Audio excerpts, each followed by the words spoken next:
Today's topic is Amplifying Women's Voices with Elsie Escobar, and hopefully by the end of the show, you'll find the confidence to find your own voice.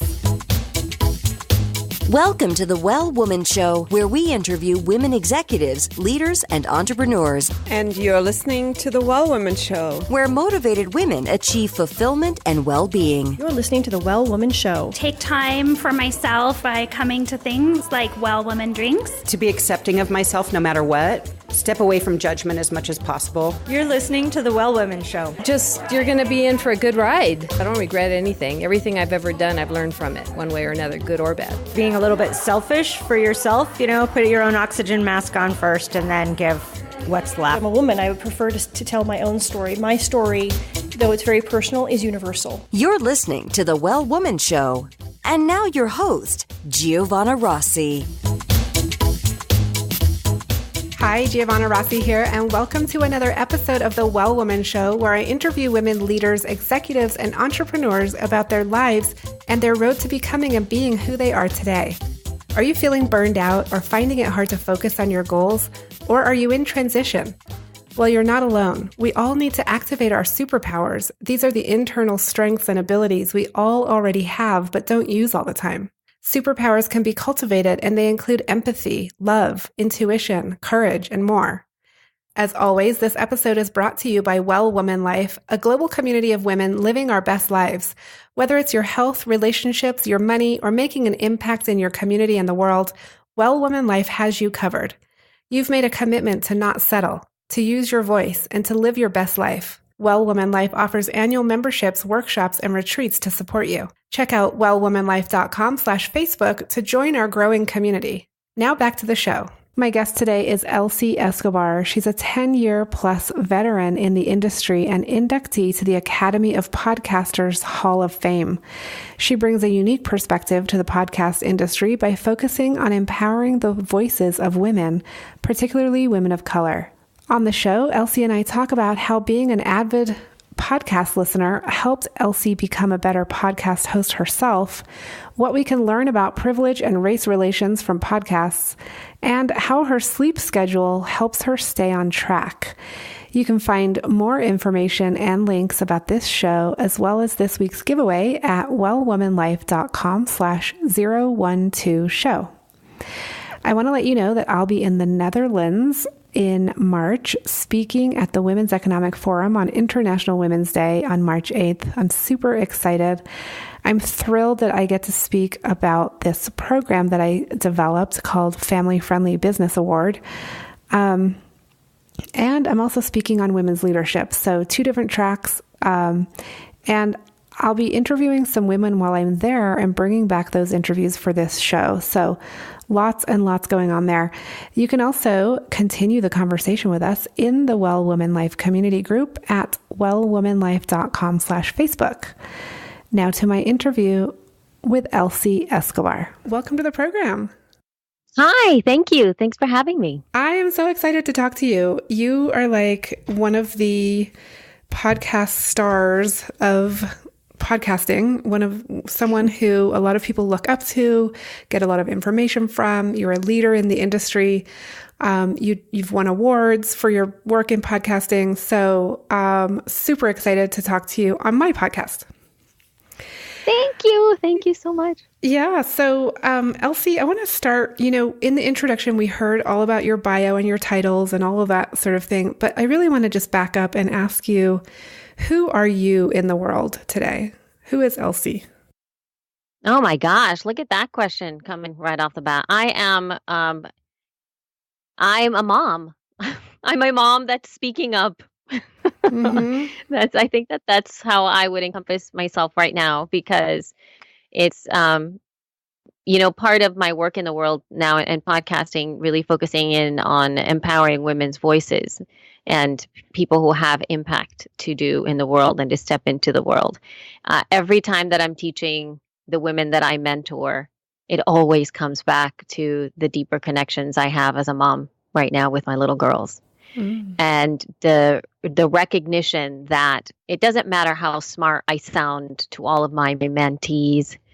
It doesn't matter how amazing I am to the rest of the world if I can't model that in these small details with my daughters. And to really embody that in our everyday conversations. And it's becoming clearer and clearer now that my oldest is 9 and she can mirror things back to me where she will say things. Mom, you're always looking at that phone. Or I've told you 3 different times and you didn't hear what I said. And when you have little beings saying things like that to you and you are connected to some other thing that isn't in real life in front of you, that to me right now is something that I want to address. It's not acceptable. Yes, I love that. And so how old is your other? You've got a 9-year-old and... Yeah, I have a 9-year-old and a 6-year-old. Oh my gosh, almost exactly like me. I have a 6 and an 8.5-year-old. Yeah. So a kindergarten and 3rd grade. Yeah. Yep. Absolutely. Yeah. So I completely relate to what you're saying. I mean, you just sort of embody all of those things as a parent into your life and into your work. And it becomes so incredibly important to walk the walk, right? Yeah, or walk absolutely. The talk. So walk the talk or walk the walk. I know, whatever. We want to just do it and match up. Okay, so I want to dig into a little bit about what you just said. And you mentioned empowering the voices of women. What does that mean for you in your work? How do you do that? I think, especially within podcasting right now is being seen primarily as a vehicle for sharing. I guess now it's kind of shifted a little bit too, because now we have a lot of public media coming in, radio people coming in who are producing these incredibly high-end, very edited productions that have teams of, 10 plus working on them that are really fantastic and powerful.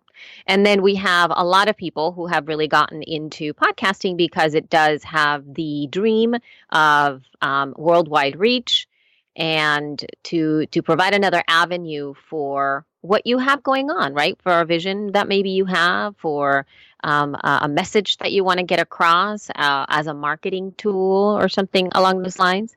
But I view podcasting as something much greater than that, which is a powerful way to impact culture and society and the way that we communicate with one another. And I feel women's voices at this moment can be heard in a way that isn't filtered, and that large numbers or a huge reach, like how you view, like you see a lot of people like, I have so many thousands of downloads and all this kind of stuff. I am much more impressed and much more impacted by women who are solid in what they're bringing to the world and how they are impacting the society and the cultural cultural ways of being that no longer serve us by sharing their truths. And it also serves podcasting, and especially the voice itself, the physical voice itself, helps us connect back into our physical world in both by just the voice, that you hear, as well as by you sharing your voice actively behind the microphone. So my challenge for a lot of people is that you don't have to have a, in quote, successful podcast to reap the benefits of what podcasting can bring to you, because the endeavor of podcasting brings back an immense amount of transformation for you. That's so true. Okay, so if the goal is not only to have a lot of listeners and market things and all of that, and if the goal is to, hear people's voices, in particular, you're talking about women's voices, how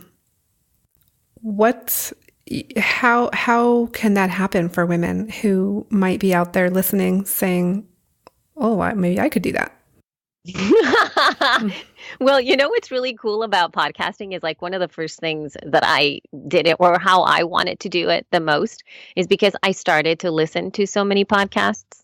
I always bill myself as a professional podcast listener because I just love it. I cannot stop listening to podcasts, and they were a lifeline for me for making so many powerful and empowering choices in my world because of what I always say, like, the voices in my head saved my life, because they're literally, I had little like voices in my ears that were coming straight to my head.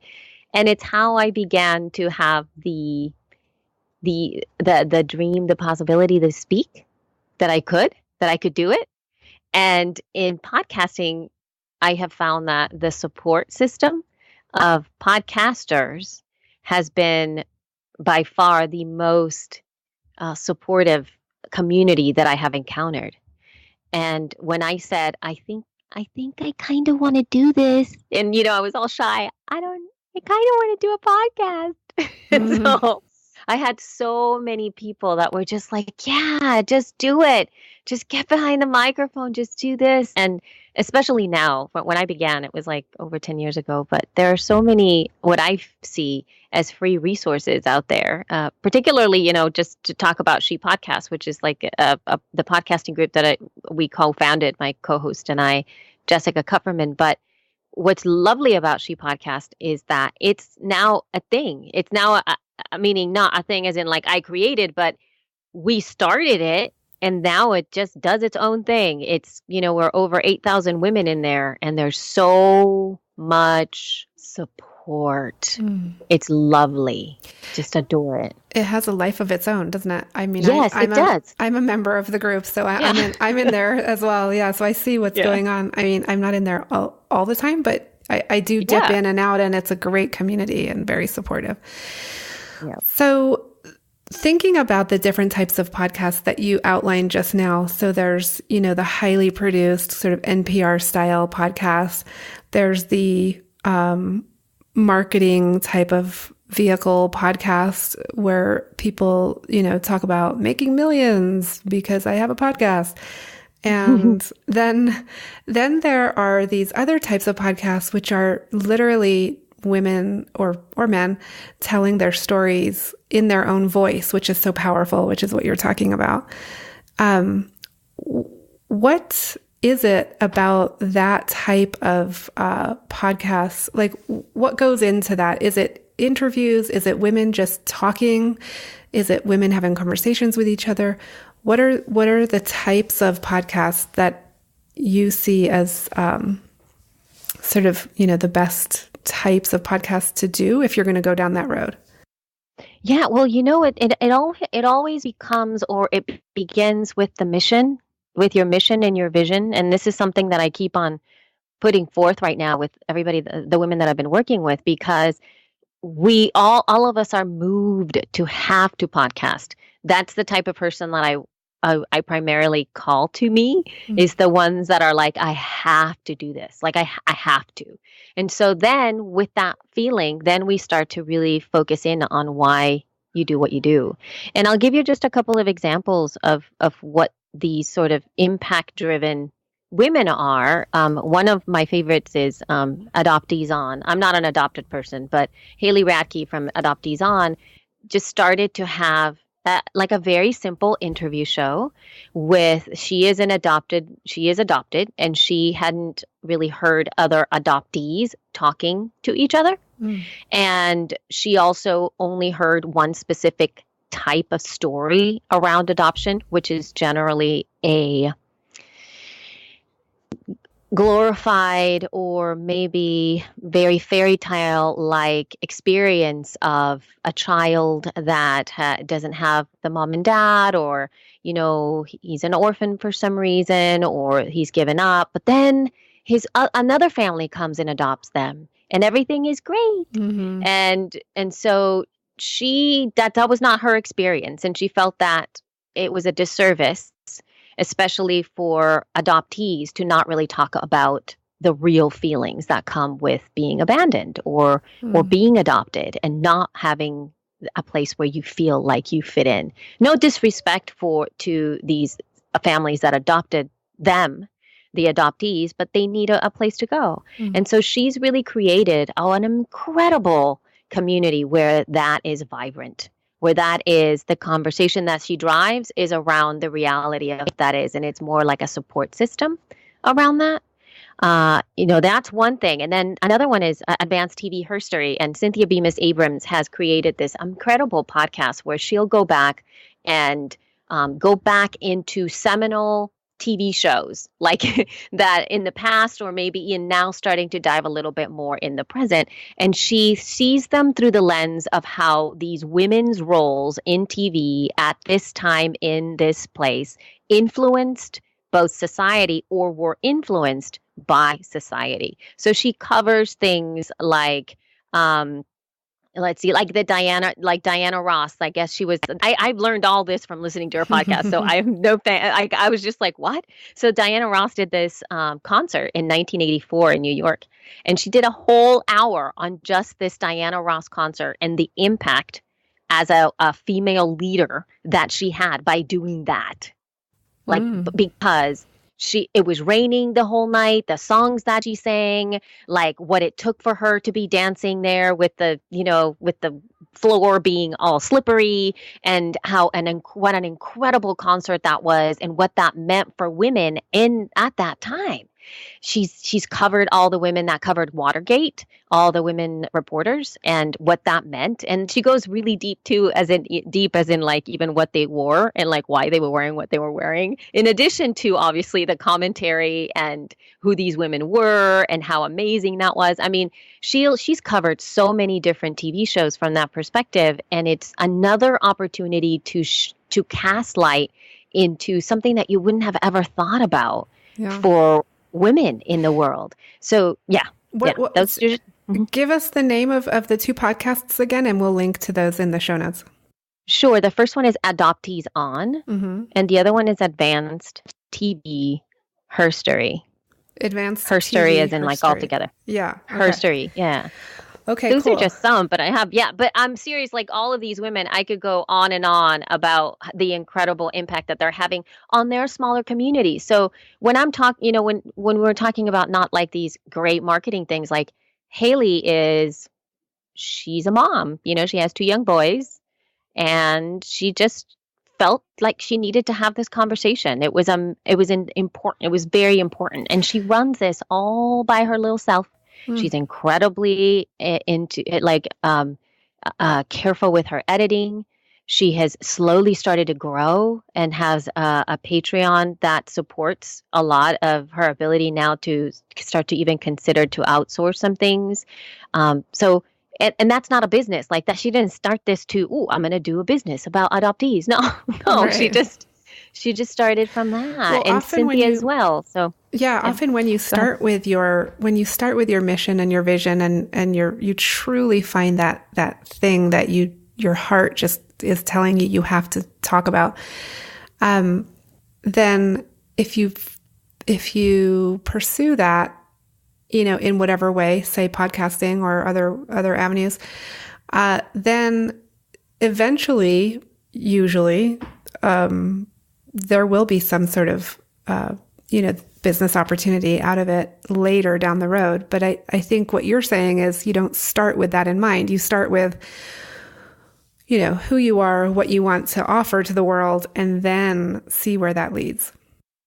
Yeah, absolutely. And also, I also work with women too that have like practices, as in I have one of my mentees is her podcast is called Mom and Mind, and her focus, she is a psychologist, and she focuses on perinatal mental health, and her entire podcast is just based on the support of prenatal and postnatal mental health. And she has some really, really powerful conversations with either women that are going through this stuff or really trying to provide as much support for women during this time, which she feels are being underserved. And so, so the conversation is there, but she also does this for a living. So it's her job. Yeah. So she makes money at it too. Yes. So just for everybody listening, the whole idea with podcasting is that it's this great equalizer, right? You no longer have to get on the radio or be accepted by mainstream media. You can become your own media outlet, and just how powerful that is. What do you think about the whole net neutrality issue that has been in the news with the FCC trying to limit people's access to different internet? I mean, there's just like different internet access issues there. Oh my gosh, it's very disheartening at this moment. Of course, there are so many things that are so wrong, and I am a little bit disheartened. I'm sitting back to see how this plays out to some degree and into the realities of what's happening, because at the time of this recording, there is a possibility of something not kind of going through just as of yet. I can't really pinpoint exactly what that is when I've been reading about that. But the bottom line is that this is an issue that I've been very vocal about before actually this whole net neutrality thing happened before, in terms of podcasting, because a lot of us, again, viewing the data around those people who are listening to podcasts, who are and how they are listening to podcasts, the majority of the time that skewed slightly more towards the privileged few. Mm-hmm. And in that sense, I'm talking about the ability for them to be able to afford nicer smartphones, as well as having the ability to afford things like unlimited data plans or having Netflix and Hulu and all that kind of stuff. Whereas there's a larger portion of the population that don't really have that access. And if podcasting were to, at least before net neutrality even, were to grow, we would really have to address those issues. Like, we cannot just continue to serve those that have, but also educate those that don't, and also recognize, like, even as we're talking right now, one of the conversations that I told you is like, I have really unlimited bandwidth. I happen to be in a place right now where I don't have a choice. It's like what net neutrality would tell me. Like, there's no one. Like, I don't even have there's no free market here. It's just no market. Right. You're stuck. And so I have to make choices that are based upon the restrictions that I have around me. And there's so many people that have that, where the internet is their phone. And, the consumption that they have isn't the type of consumption that you would think. So I feel it's going to impact, hopefully, not as bad, but it's the little things, even like uploading your media to your host, transferring the files to your editors. All of that stuff could possibly be impacted. Yeah. Okay, that's a huge issue to follow, and we will definitely put some links in the show notes about that, and where people can voice their opinion on that. There's a pretty easy way to do that. And Elsie, we just have seen an onslaught of things in the news and in politics in our country that really impact women, and in particular women of color. And we also just had a very important election in Alabama at the time of this recording. It happened, earlier this week, where essentially Black women, saved the election, as far as I'm concerned. Elected someone to Congress, to the Senate, who is not, a pedophile. That is like a huge moment for celebration, which is a sad statement for our country. But anyway, to the point of women of color being arguably the most vulnerable in our communities, having the biggest disparities in terms of pay at work, having the biggest disparities in terms of health. How important is it to you to really support women of color, to empower them to have their voices heard? It's one of the biggest things that I've been focusing on with my work as well, to be able to highlight, because for all of us, there's all women, and then there's women of color as well, because there are certain aspects of being able to be behind the mic, which, like you talked about before, which is the great sort of equalizer. Because one of the lovely things about being behind the microphone is that you actually don't see color. You could hear perhaps in the voice, and you can infer what the person would look like. But out of the gate, if you were to put something in your ears and listen, it actually brings you to a position of you are human and I am human. But at the same time, though, I think the way in which we can support women of color in our podcasts, or women of colors, period, in terms of their voices, if you have a podcast, is I believe it is your duty to look at your guest list, to look at the color of your guest list, and literally just go, well, you know what, I'm not doing so hot, or wow, I'm doing so amazing. And part of the problem, I feel, is that we get into our little silos and we don't ever step outside of the people that we hang out with, nor try to find somebody that we don't really know. And usually the excuse is, well, it's really hard. And this happens a lot with speakers as well. It's like, you need to have a woman of color speak, or you need to have a woman speak in your conference. Right. But I don't know any. Well, go find some. I mean, do your homework, step out of your comfort zone, open up, have conversations, invite.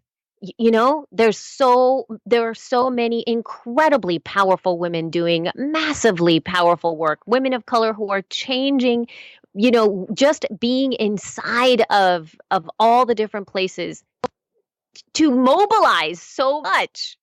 And it just blows my mind that it's like, well, no, there's nobody. Yeah. No, that's not the case. No. Okay. So let's talk about that for a minute, because I feel very strongly about this too. And so, one of the things that I have, basically the thing I have worked on for 20 years is women's health and rights and social justice as far as women. And I've made it a priority in my own podcast to have a diverse array of voices on the podcast, including, Latina, Black, and Native American. And I live in New Mexico, where we have, a real mix of cultures. And so it's a really big deal for me to commit to that. And actually, it can be really hard sometimes, because I'm inundated literally with Anglo women health coaches who want to be on the podcast, which is great.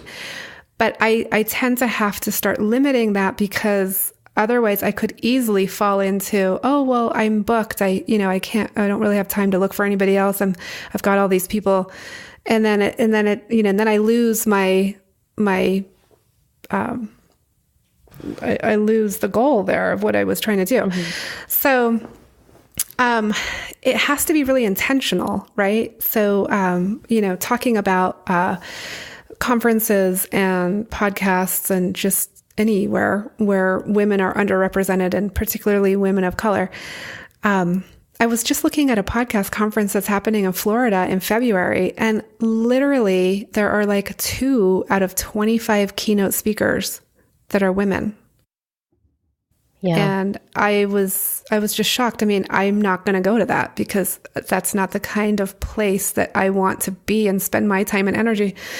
So I decided not to attend, and nothing against their conference, but it's just not inviting for women to really come and participate in. So what are some of your other tips to really be intentional about how to be inclusive and how to elevate voices of people that we may not know? I think part of it is allowing yourself to listen is probably one of the biggest bits of knowledge that I can impart, is allowing yourself not to be the one that's going to be taking the seat of leader at times, but to really allow somebody else to speak and to listen. Also, at least for myself, getting educated about things that are uncomfortable has been really big for me, because I am a woman of color. I am Latina. I present white. And so most people look at me because I have the privilege of the color of my skin. I have a nice olive tone. And so isn't necessarily that you will put me in a specific place. So I have that. My hair is straight and it's long. So, there's people who have thought that I was Native American. There's a slight, exoticism to me. But again, it is sort of like the privilege of not knowing where she's from. She could fit here, she could fit there kind of thing. And part of it is my recognition that that is a privilege. That's really big for me to see that for myself, not to just to understand what that is. Was huge. And part of the way that I started to learn about some of that stuff was through podcasts as well, through specific podcasts that I was listening to because I wanted to learn more about race relations and racism and the way that we deal with one another and what exactly does it mean to be a woman of color, right? I've always had my identity be I am a Latina woman. That's always been something that I lead with. But it's never really stopped me from getting to where I was because, again, is what's called temporal colorism.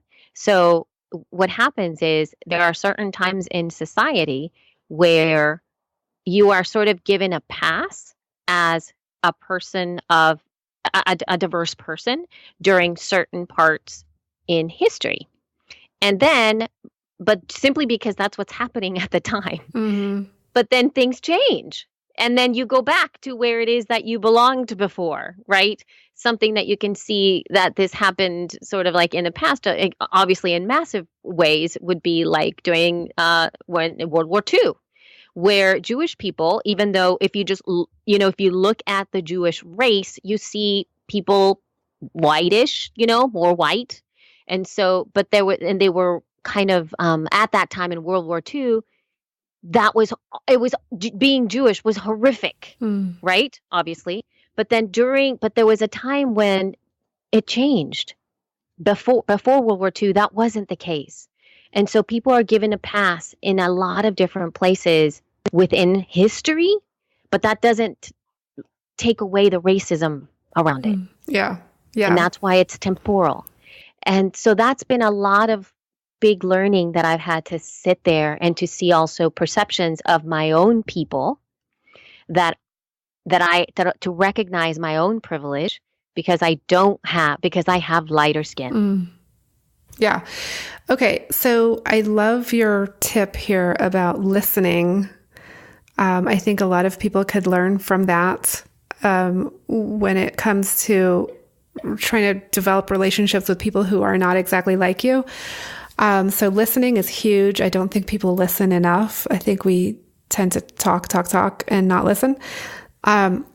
Another tip might be to ask people for recommendations. So, when we finish our interview, I might ask you, Elsie, do you know of any other Latina leaders in podcasting or hosts of shows or anybody else? They don't have to be podcasters because I interview all kinds of women, and I can ask you for recommendations. And I think, again, it's asking and then listening to what you have to say and then acting on it.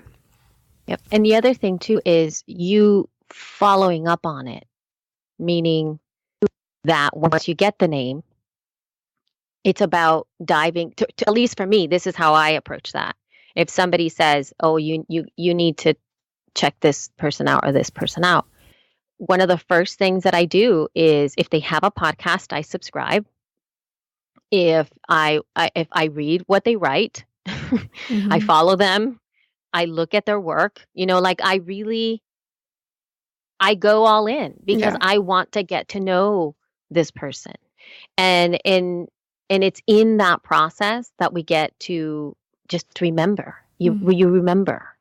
And you learn. And I think that that's been the biggest learning for me has been that listening, to be able to watch the conversations and really allow myself to not respond in a way that I feel like for me to just impose my point of view on something, because again, my experience is limited and I want to know more.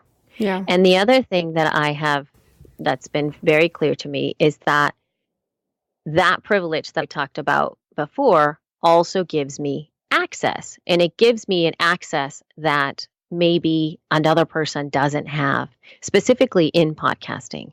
So the responsibility is actually on me to be able to step forward and cast light to these women. Yeah. I love that. Okay. Elsie, I want to ask you, I need to shift gears here and move us into the segment that ends our show called Superpowers for Success. And I would love to ask you, what does success in life mean for you? I think success, it's so funny because the being able to do what I'm doing for me is incredibly successful. To just speak into a microphone and inspire women to do what they do best already is the most successful that I feel. And being able to be with my family in the way that I am in this way is successful to me. So if I were to label that in some way, it would definitely be having having the everyday lifestyle that you want with the little things. Being able to wake up when you want, go to sleep when you want, work with the people that you want, take a vacation when you want, that kind of stuff. Okay. And when did you know you were really good at what you do? Oh my gosh. I think, it hasn't been long. I think that part of it is that, when people tell you, you're so good at this, or you should, that's, you really are. You know you know what you're doing. Mm-hmm. And you're like, thanks. But you don't really know. Like, you're like, thank you. But okay, that's so sweet of you. There's that element of not really letting that in. It's that imposter syndrome kind of thing. It's like, no, not me. What are you talking about? So I think that's been a very recent thing where I've finally sat back and said, you know what? I am good at what I'm doing. Yeah. I do have something different to offer that nobody else is talking about. Okay. Well, then, yeah. Yeah, it's a really interesting process, isn't it? Because we're validated externally by what people tell us. And then sometimes we have a wonderful moment where we just know, we're like, oh my God, I'm such a badass. And I know. And when you have that quiet knowing from within, that can be super powerful, way more powerful than anybody telling you.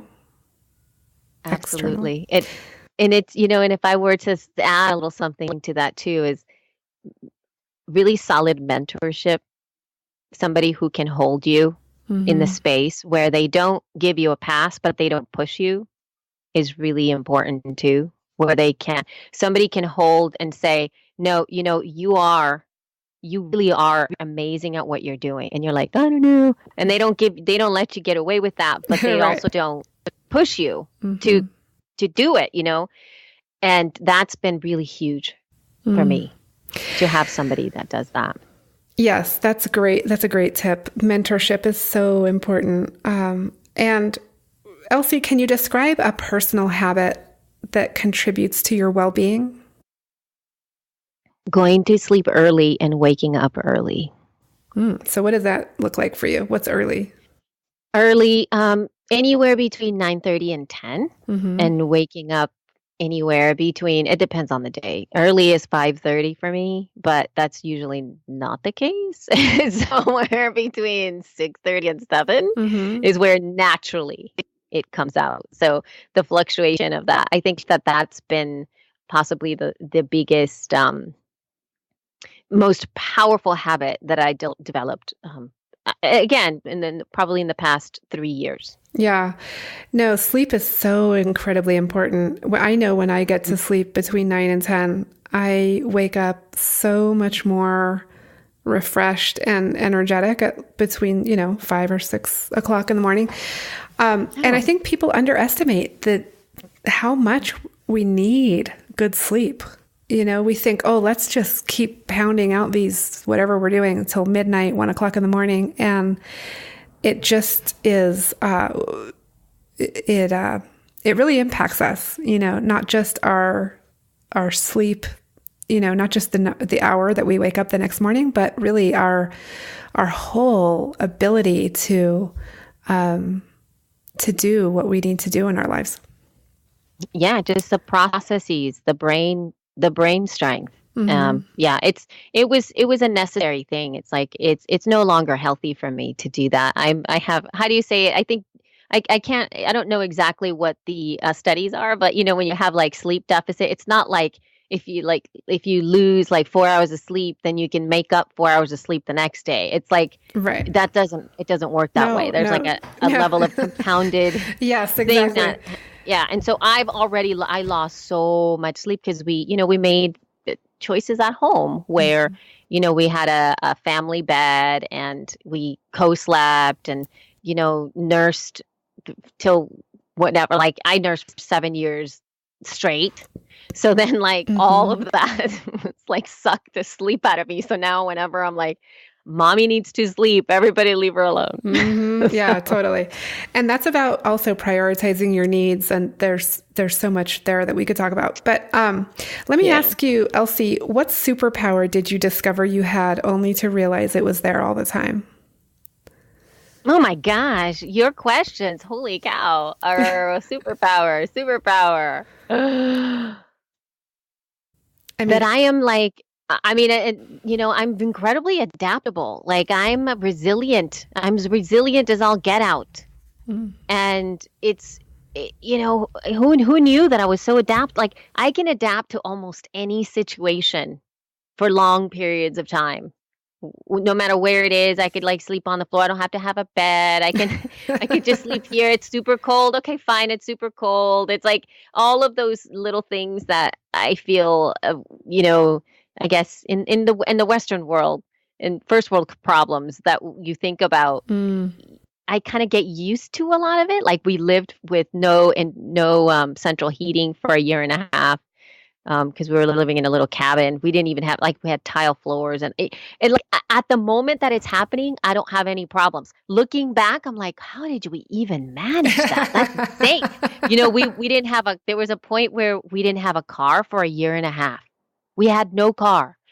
And now looking back, and I talked with my husband and I'm like, how did we do that? We had a baby, like we had just had an infant. And we had to get zip cars and we had to rent a car here and there. We had to borrow people's cars and we walked everywhere. I remember him walking on the bus with the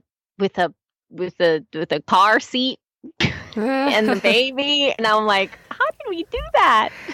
So that ties nicely into the next question, which is about resilience. What do you do when you have a setback? When something, arguably someone could look at your past situation and say, whoa, that is super challenging. Like, how did you deal with that? And you, in the moment, you just adapted and you figured it out and you just got on with it. How would you describe that? Like, how do you develop that resilience? Well, one way was, I think, seeing it in my parents. At first, we are immigrants. We came to this country in 1981, and we came to this country with 5 suitcases, 1 suitcase for each of us. And my mom and my dad, they were pretty, not well off, but middle class in El Salvador. It's not that we were suffering or anything like that. We weren't like wealthy people. But when we came to this country, everything changed. And I watched my mom have to learn to cook, have to learn to clean, how to take care of a house and be like a housewife with no support. My dad was working all the time. I watched them, navigate having very, very little money. And to be able to watch that, I think I learned from that to see that they went through so much and that we were still together and everything was okay. Also, they're very strong, faithful people. And to see their unending faith has been really powerful because they always taught us that we were connected to something much greater than ourselves, right? And that's how I translate that now whenever I see in terms of setbacks. Yeah, I get super scared and it's scary and I get anxious and anxiety and all of the stuff that makes you feel like the world is ending.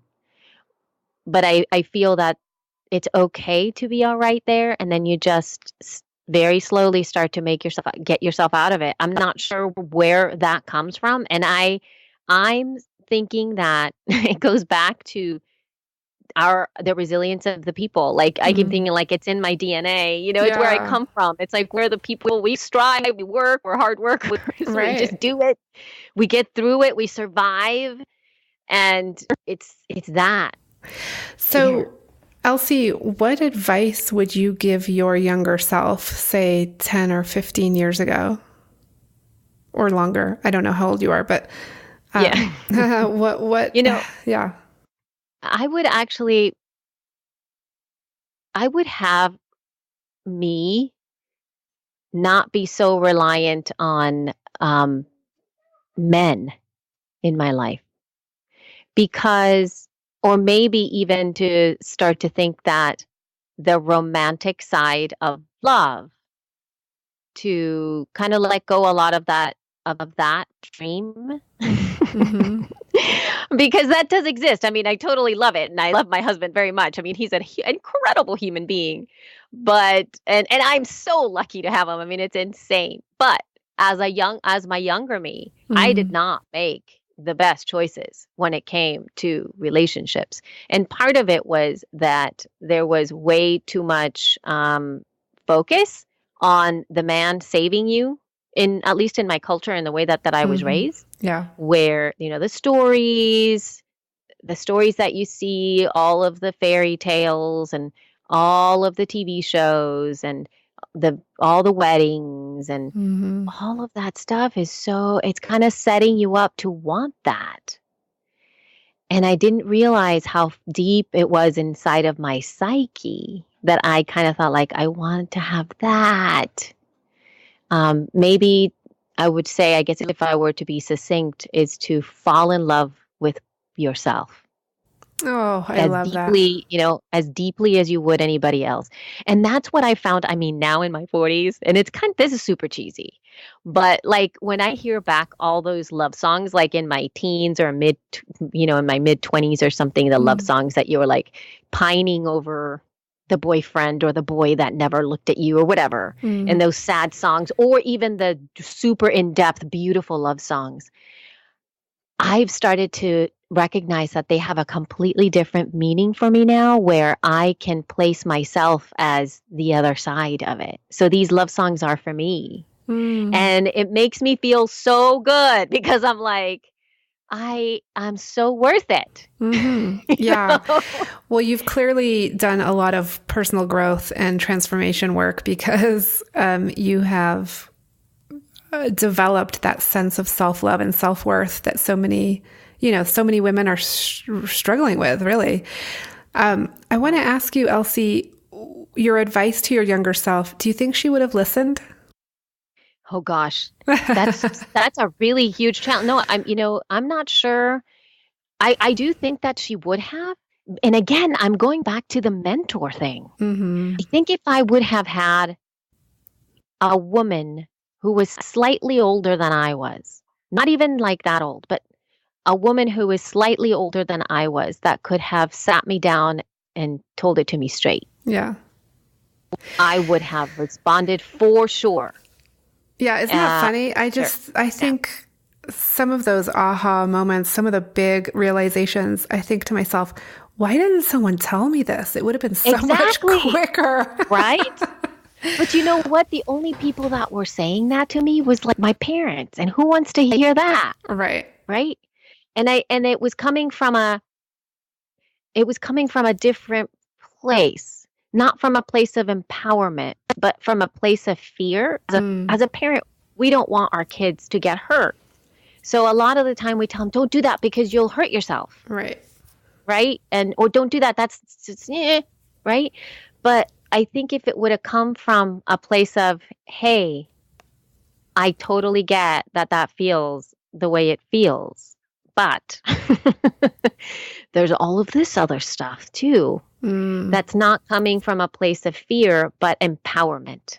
I want, like more like if somebody would have said, you are so brilliant and powerful, you don't need this, like at all. Yeah. If someone, and then yeah. Right. We need people to believe in us because yes, we need that in order to believe in ourselves.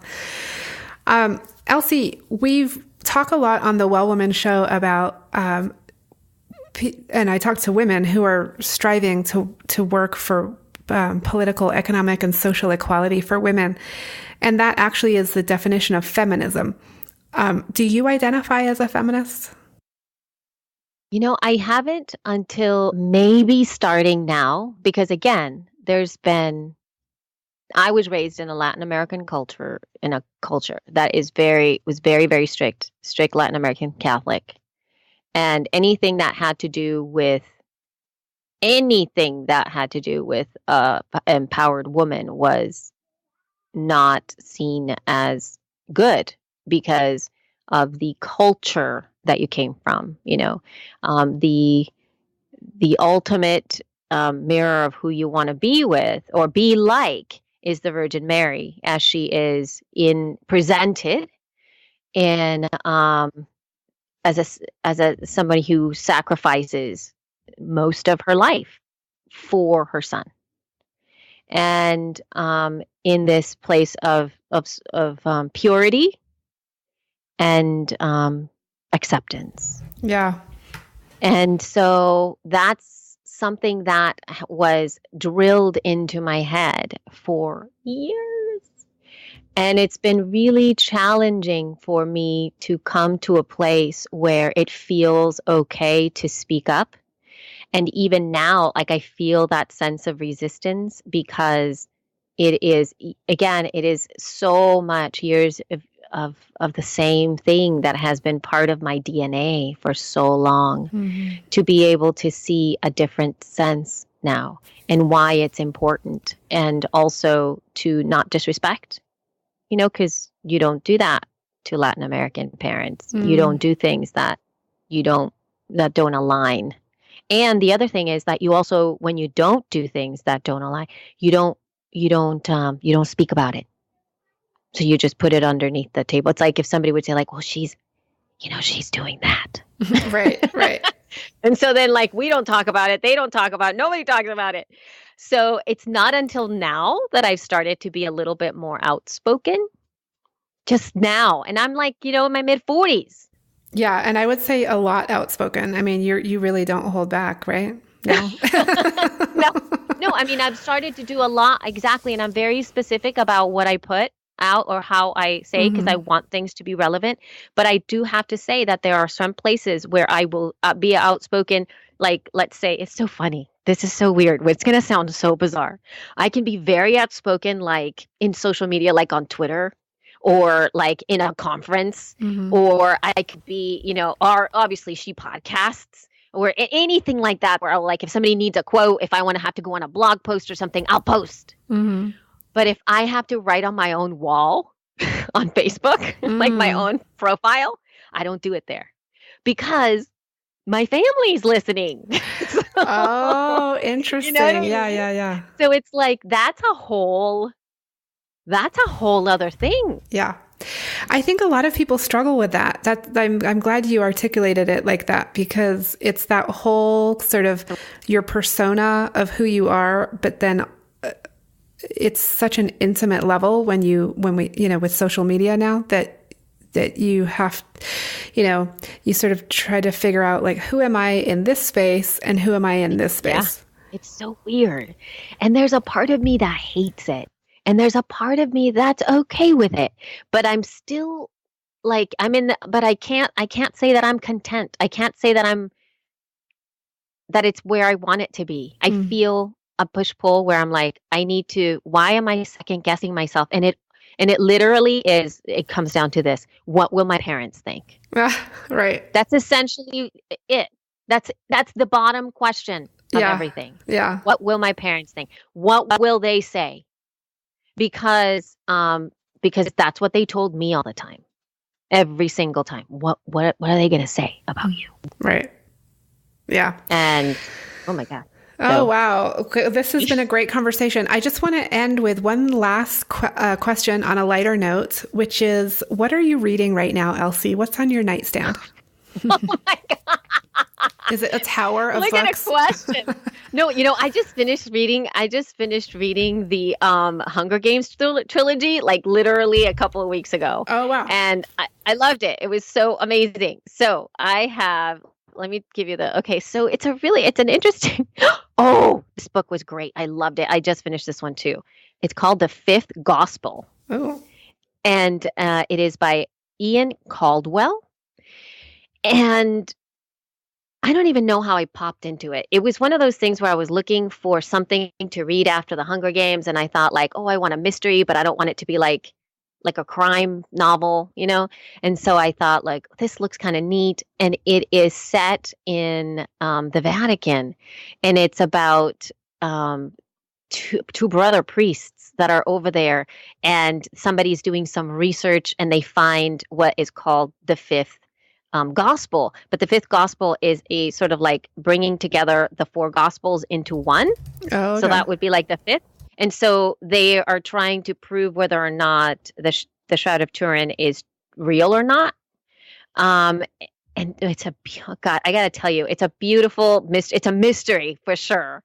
But it's so cool. I was so caught up in it. It kind of reminded me of those Tom Hanks books and movies. Not the books, but what is the one that oh my gosh. Oh. He's done all the, you know what I'm talking about. Everybody right now on the podcast, like listening, are like, I know what she's talking about. Like Demon was like one of the things that the guy wrote. Oh my God, I forgot. Dan is this something name.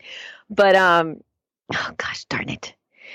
We'll look it up. We'll look it up. Yeah, we'll look it up. And so but it was kind of like that. And I just thought it was really great because it really did bring back so many memories about, or so much of Catholic lore and Catholic history and living inside the Vatican. Like I never thought about the people who actually live in the Vatican, Right. like lay people who are there and all the stuff that's happening in there. And I don't know. I really enjoyed it. So that's that's on my desk. I just finished that a couple days ago. So. All right. We'll link to these because we're collecting quite the book list here from all the guests. Whoa. And it's a really interesting list of books that everybody recommends. So, Elsie, this has been so awesome. It's been such a great conversation. Thank you so much for being on the show. Thank you. This was awesome as well for me. That's it for our show today. Remember, if you need support to live your Well Woman life, head over to wellwomanlife.com/Facebook to join us. Our monthly live event, Well Woman Drinks, brings women together to share our successes and challenges as women, leaders, moms, aunts, sisters, and all the other roles we carry. If you'd like to attend a Well Woman Drinks near you, or if there isn't one in your city yet and you'd like to start one, email info@wellwomanlife.com. If you enjoyed the show, please take a moment and subscribe in iTunes and leave a review. This helps raise visibility, which is super helpful when it comes to producing the show every week.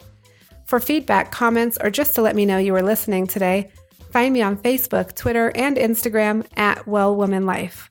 I'm Giovanna Rossi for The Well Woman Show. Until next time, have a super powerful week.